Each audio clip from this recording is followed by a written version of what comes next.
One of the nice features of the Icom M-802 is not only is it a very robust and heavy-duty radio, but it's also designed for not just laypersons, but also people that like to tinker a little bit.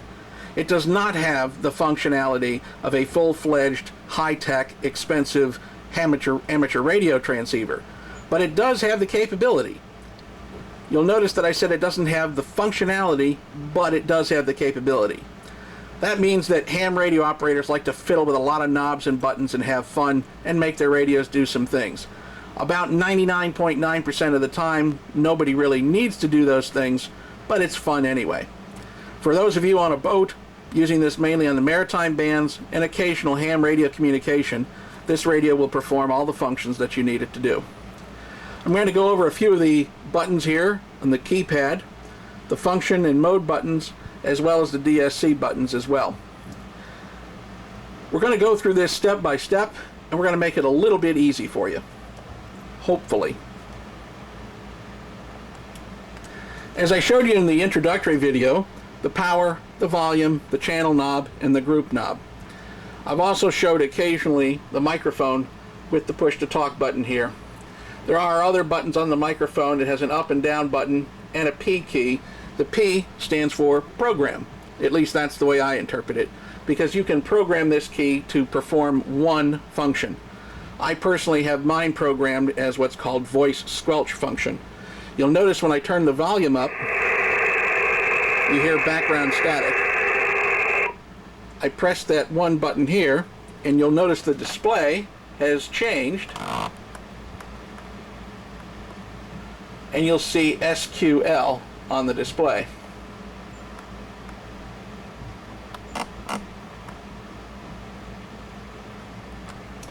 I have not adjusted the volume in any way, but you'll notice that there's nothing coming out of the speaker right now. I'm going to change channels, and as I do, you'll get some static, and then as I come across a channel that has somebody speaking on, you'll hear their voice.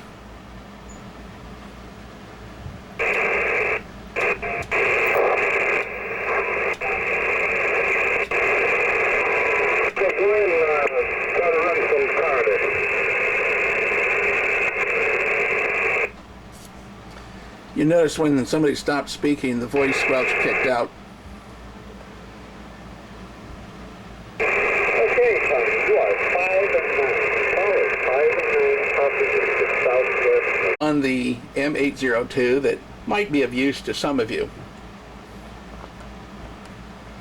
As well as I'm going to show you the buttons on the remote, on the microphone, that allow you to change channels up and down. I'm going to turn the volume back up here so I can actually let you listen to it. Captain 7, Kilo Alpha November, you've got some audio issues going on there. You might want to check. When I select the down button, it selects the next channel down. And if I push up,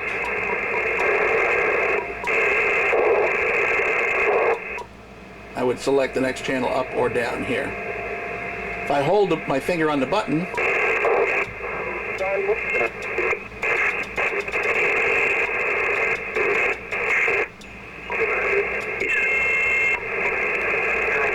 it'll keep going until I take my finger off the button. Very nice feature to have, channel up and down. These buttons can also be used to tune the radio, just like this channel knob is, when you're in the VFO mode. And we're going to get to that in just a minute. First up, we're going to look at the keypad here and these control and function keys. The top middle button here, the tune button, is one that I use from time to time as I'm scanning through the band, scanning through channels, looking for something in particular to listen to, or just want to see what's going on. This button here, one press of this button will institute the tune function of your automatic antenna tuner, assuming you have the matching Icom the AT140 tuner hooked up. Most of you will have the radio programmed to automatically tune when you press the push to talk button first. But if you don't have your hands on the microphone and you're just spinning the dials of the radio, it's very convenient just to press this button once. For example, let's say I wanted to check into Herb's weather net last year or talk to another vessel on 12359. Or maybe I just wanted to listen to see what was going on there. I tune to that channel, pressing this tune button once. The radio will go into transmit mode. It will transmit a very short 10-watt carrier to the antenna tuner. This carrier is attenuated in the tuner to less than 1 watt, actually less than a half a watt of signal, and that allows the antenna tuner to tune very quickly and very rapidly. Just take a look at the display when I press this button. Just a few tenths of a second there, and it's all done. And do the same thing again. And there you go. This lower button here, this function button, this allows you to use the keypad for its secondary functions.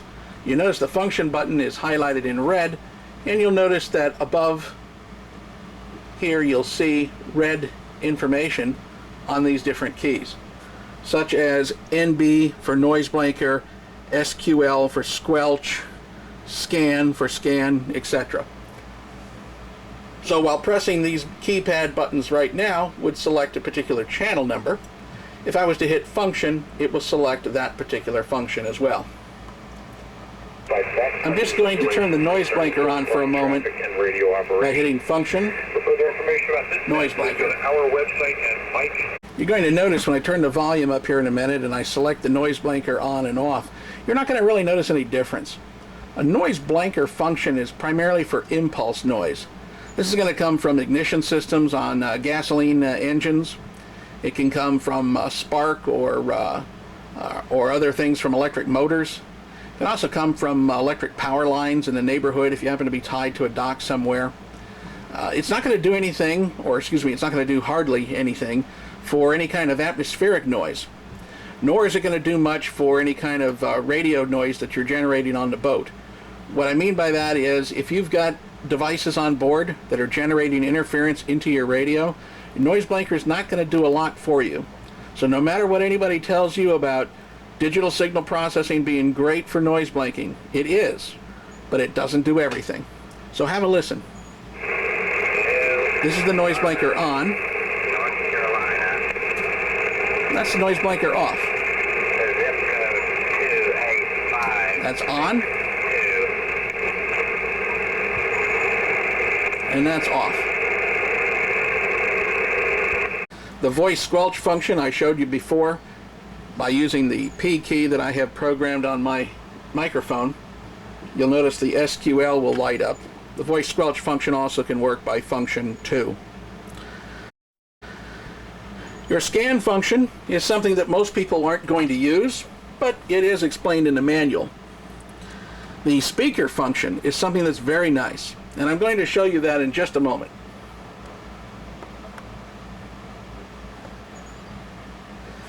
In coordination with the speaker function is this jack right here. That's for your headphones. And anybody that's not operated HF radio with headphones doesn't know what they're missing. Unfortunately, it's difficult for me to actually show this, or I should say impossible, on a videotape. But if you can buy yourself a pair of decent headphones, I particularly like the Kenwood HS6s that I'm using here. These are communications headphones. These are on-ear headphones that don't make you sweat too much in the tropics. But any kind of decent headphones in the $30 to $60 range will do fine for you. There's no need to spend lots of money on a pair of headphones. Better is good. Certainly don't want to spend $5 at a flea market for them, but you don't need to spend $200 or $300 either. If you're listening to the radio and there is static, or you happen to have a weak signal somewhere, you have a weak signal you want to listen to a little bit better, you can plug your headphones in, plug them in right here to this jack, put them on your head, and hit function 4, and that turns your speaker off. Now the sound is still coming through the headphones. Don't think it's picked up by the microphone of the video recorder, but it makes the copying of the signal much better, much easier. It's a great function to have. Headphones, it's a great feature to have, is headphones. The ability to turn the speaker off is very nice for your rest of your crew on board. Lots of times you're sailing offshore, you've got crew that are sleeping, daytime, nighttime, whatever, and you may need to talk on the radio, you may need to get some weather information, you may need to coordinate some business communications, and you certainly don't want to disturb everybody on board with lots of noise and static and hash and everybody yakking away. So headphones, turn the speaker off, very nice function. Next button is turning the AGC off. Unfortunately for Icom, they did not put a time constant control for AGC. They just simply have on and off. For all practical purposes, 99.999% of the time, you're just going to leave it alone and leave it on. It does its job. It's the receiver automatic gain control. I wished it was a little different than it was, but because it's the way it is, leave it on, leave it alone. This next function is the RF gain control. The RF gain control is very nice control to have when you're operating on some of the lower frequency bands. The higher frequency bands, meaning 12 megahertz and above, generally you don't have to mess with the RF gain control. Sometimes on a noisy day or when there's lots of static, maybe you can turn it down a bit. But on the lower frequency bands, particularly 4 megahertz, 6, and also 7 and 8 megahertz, you're going to want to turn the RF gain down. And what I mean by turning it down, you're actually decreasing the sensitivity of your radio.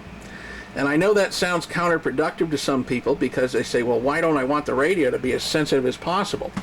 Well, two reasons. One, you don't want to overload anything, particularly your own ears. But secondarily, you want to improve your human capability of picking a signal out from the noise. And unfortunately, I have no way of demonstrating this, but I learned almost 40 years ago that one of the best noise filters in the world is the human brain. If you've ever been to a cocktail party, movie theater lobby, reception, or something like that, and stand in the corner or stand along the wall or even right in the middle of the room, and close your eyes and listen to the conversations going on around you. Your brain and your ears, depending upon how you're facing or tilting your head, you can pick out conversations from people that are quite a ways away from you when the people right next to you are much louder. The same thing is true for noise on the radio. Your brain can do an incredible thing, particularly if you have headphones on. Reducing the amount of noise that gets to your brain, that gets to your ears, and then your ears pick it up and send it to your brain. Reducing that amount of noise makes a tremendous difference in your ability to pick out the signals. Now, there's one other very, very important reason. It makes listening a lot easier and a lot nicer. So for those of you that are not radio nuts, reducing the RF gain can make a big difference. Just to give you a quick example of how it works here, I just tuned to a guy talking on one of the ham radio channels. So Bud, let's see. And I'm going to adjust the RF gain down. Well, I don't guess I did. But yeah, as far as the ESSB and all that, you know, the hobby is so rich and you'll notice how easy it is to hear him. Not a lot of noise in the background. I'm going to go even lower. You know, I'm not into interfering with other people. But then on the other side of the coin, I guess the way I see it, if AM is legal, now I'm going to turn it back up to the maximum. Why can't ESSB be legal? And I'm not saying it's not legal, but you know, just as far as that all goes. But for me, turning the volume down to make it easier to talk to you. It's not a necessity to turn it down on these higher frequencies. Again, we're up at 14 megahertz right now. But it can help. As I find some other signals later in the day or earlier in the morning on some of the lower frequencies, I'll be able to show this in more detail. The lower set of keys here are for power, low, medium, and high. Most people are simply going to leave it on high power. Your 0 key here, function 0, turns your display on brighter or dimmer. I was on dim just to make it easier to show on the video. The display is currently dim, and there it is on bright. I have the sun coming through the windows and the hatches. It's partly cloudy, so the clouds are coming and going. So I've got some reflections in here as well. But for the most part, I leave